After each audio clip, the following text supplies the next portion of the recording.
All right, guys, this video is going to be about a small wind turbine and braking system. Now, what I use in my wind turbine for incoming power is called a slave battery. Now, the reason they're like this is because they're an in-service battery. So they absorb all that power from the wind turbine and they act like a shock absorber and allow the energy to go back into your system, okay? Now, there's power cables run over here. Got some jumper cables. We got it rigged up over here, and we're coming into here, and you're going to get to see how this brake switch for your turbine is made, and it's a very cheap, very safe, very easy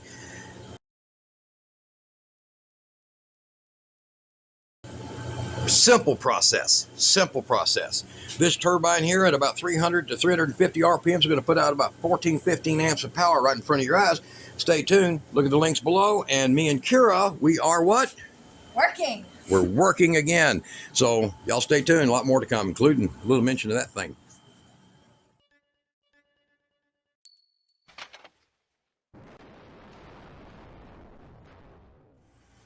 Hey everybody, we are working on something. I get a lot of questions about this, so I'm going to show you a quick and easy way to do this. And it's going to be simple, and I'll show you the outcome, show you how it lays out. Right now, what we've got here is we have a 30 amp on and off standard motor switch. These are about $15 to $20. I will put links below the videos to where to get these at. And there's different options. You have the sealed box and you have the open frame. The open frame, you can just cut a hole in plywood, snug to fit, and fit it inside like if you want to put it in one of your little power wall kits. This is for a wind turbine or even a water generator, anything that uses a permanent magnet alternator, okay? And you guys send whatever you can with that Buy Me a Coffee program, because it's helping.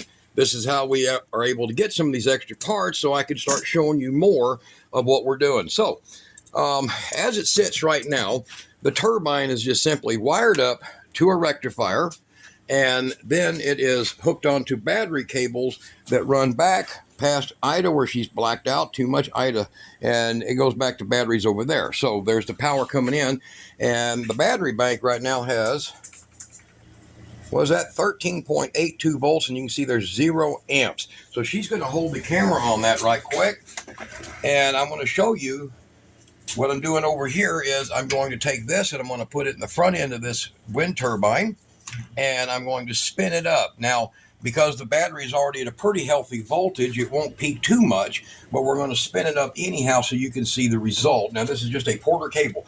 Oh, by the way, you guys, I'm glad I found this brand of battery, and I'll put the link to it too, because everybody that has gotten these from one of my previous videos has just raved about how much better they are than a lot of the other brands that are out there. And I don't know why, but I'm lucky I picked out the good one, and I'll put that link to it too. It fits the Porter cable in lieu of the NiCad batteries that would normally come with them. So if you have old Porter cables, you can put them back to life. All right, so keep an eye on that amperage right there. And I'm going to spin this thing up.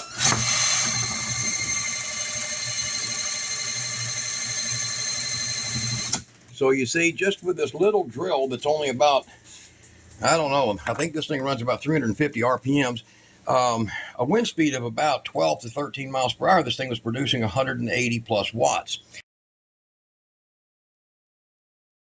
So that's pretty normal for one of these. Look below the video. I put links to all these different ones, and this is the low wind model. It's not because of the PMA, but it's because of the style of blades. So we're going to go with this now, and I'm going to show you over here where we're going to add the brakes. So the way it works is you're going to take something as simple as a 12 gauge extension cord, and you will put you some clips, or you can use the bare wires, and you're going to put it in the off position down here, the lower half, and I will just snug these in and tighten them up with the drill right here, the impact, right quick.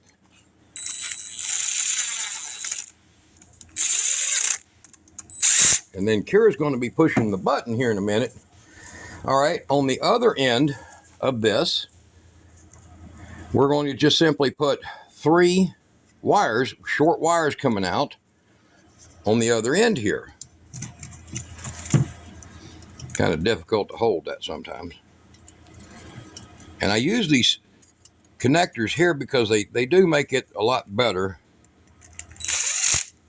for what we're doing. So 1, 2, and 3.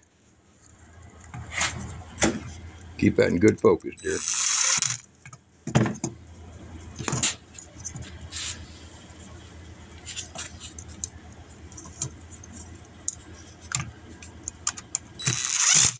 Y'all want to see what that broken finger was like I was telling you about? Look at that hand. Look at that. That don't work good now. Well, at least it ain't the good finger, right? So now what I'm going to do next is I'm going to take a standard 10 to 14 wire nut. That's a 10 to 14 gauge wire nut. And these are 12 gauge tinned wires. And I'm going to put them all together. Now, I know you're thinking that's just freaking crazy, right? No, because the windings in these generators, we're going to put that together real nicely. And there's no fire hazards here. You ain't got nothing to worry about. Now, what the inside of this looks like, I'm going to take this one apart so you'll understand. It is carbon contactors. That is carbon contactors. And the mechanism in here works like an ink pen. So if you look up in here, you'll see how it works like an ink pen in the way that it pops on, pops off, and it engages those contactors, well, creating a dead short on this side over here. And the dead short is not going to hurt your wind turbine unless you try to engage it at a point that your wind is completely gone crazy. So don't ever do that. You want to wait. If you got a windstorm coming, you want to do it early, or you want to do it whenever the turbine spins out of the wind, and then you can push the button in and it'll hit the brakes and shut it down. Now, we're using a rectifier right now. So the rectifier is a normal feature of what I use. And then I use, of course, my Olympic Power Controls controllers. And this one here is going to Billy. So Billy's getting this one, and he's going to see this video, and he's going to be like, oh, hell. So he's getting this one. It's preset, already done. But this one here can run up to about 30 of these 40 amp SSRs, which can divert up to 20,000 watts of power. So that's the point of that. He has his own rectifier and his own resistors, and of course that is Olympic Power Control. So we're going to show you this with this, but the same system could be done using the small controllers that they send with your wind turbines. The same setup. So these wires would go to the turbine. Now, we're laying this on the table and doing this. So you need to realize that normally you'll have something like a 10 gauge. That's a 10 gauge heavy cord.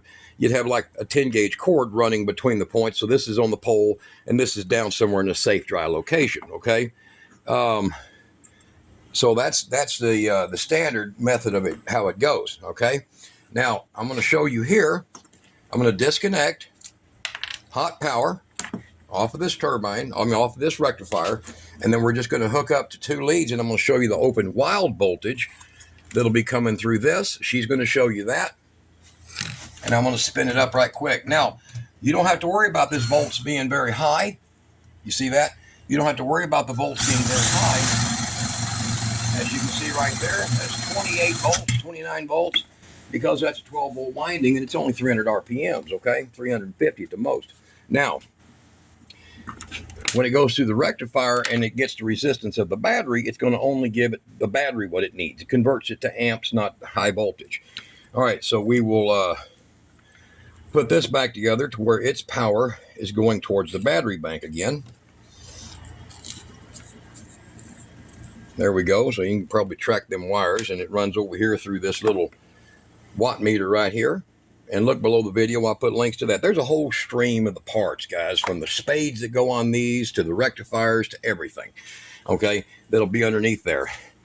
And I will include this in the first half of that. So now you're looking at this and you're saying, how am I going to hook that up? Well, say your wires, these wires go down the pole with this, and they come out the end of the pole. You find a safe spot for your rectifier. And now this is at the point where you'll be adding the rectifier. Imagine them wires being 25 foot long, okay? And I'm going to pull that loose. And then what I'm going to do is I'm going to take these and I'm going to put these in with these. So I'm going to put one, and color doesn't matter, okay? Color don't mean nothing. Now, since I got much more wire in here, I'm going to be using a 8/6 wire nut, okay? These big blue 8/6 wire nuts work beautifully for this. So that's 8 gauge down to 6 gauge, or you can put, like I'm doing right now, basically 3/12s in it. And if this wire looks very thin to you, this is a very thin fire coating. Look how big the copper is. It's as big as the 10, almost as big as the 10 gauge wire that's in this here. So let me get that on there, and I'll put that on there, and we'll wire that up.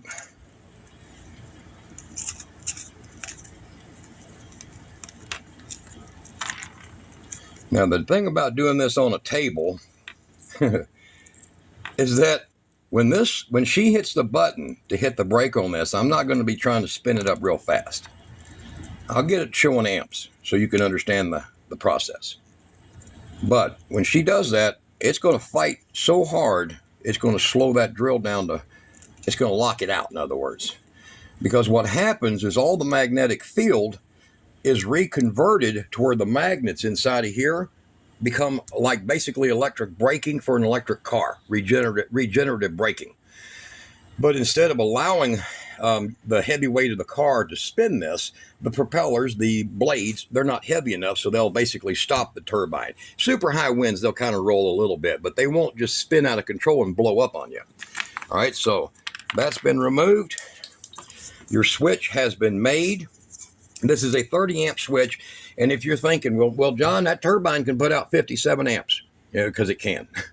Actually, I think what we get one time, 83. These things will just scream. Their PMA is not this little thing in the front. It goes all the way back here. It's big. The windings are huge. So this is a green energy, and it is just a monster in power, okay? For little as it is. Now, you can see these. You'll see identical looking ones, but their PMA is about that deep in it. So be sure you go and look underneath the video for this turbine. It is the low wind model, like I said. Now, I'm going to give her this, and she's going to hit the on button. When I say so, it'll lock down, as you can see, so there's no mistakes, and then she'll turn it off. I'm going to show you how it powers up, and she's going to watch these amps right here. Now, right now, we've got the air conditioner over here running. You see this? This is that air conditioner that's running right now. And it is running off of this little baby. So it's running off little old Power Bright. And that goes to show you guys that Tatronics, I don't know why I can't pronounce that. That thing there is a hell of a nice air conditioner. So you can't even hardly hear it running in here. The other air conditioner over there is making a hell of a lot more noise. So this is off-grid AC, but we're just running it right now because Kira's like, it's hot, So, all right, back over here. I'm going to give her the phone again. All right, now, I'm going to be taking this drill here. Let me move this one out of the way. And we're going to spin this thing up like we did there in the beginning. And you're going to see the amps. The amps are going to come up right there, and the watts will come up right there. So the battery's got a little bit of use in it, but it should still kick pretty good. And she's going to hit that on button, and that'll be brakes on. Hit. And that immediately shut me off. That hurt the hell out of my wrist. So I'm going to go ahead and put the drill back in it, and I'm going to put a little strain against it, and then she's going to hit the off button. Hit the off button. There it goes. So you see, hit the on button again. So that's how the brakes will work. God, that thing hits. I had to ice my damn arm. All right, so I'm getting too old for this shit. Yeah, it hurt my wrist. So I'm getting too old for this, guys. But this is how your simple brake switch, and because this has the best contacts in it compared to a toggle switch that only has a pressure switch, this one here is a cam locking switch, and it is much better. They're good for about 15 or 20,000 cycles of service. And for the money and for the safety, you can't beat it. And the simplicity is, like I said there, it's just about basically making that all one magnet. So this basically becomes all one magnet. No, it doesn't lose its magnetism. No, it won't go bad.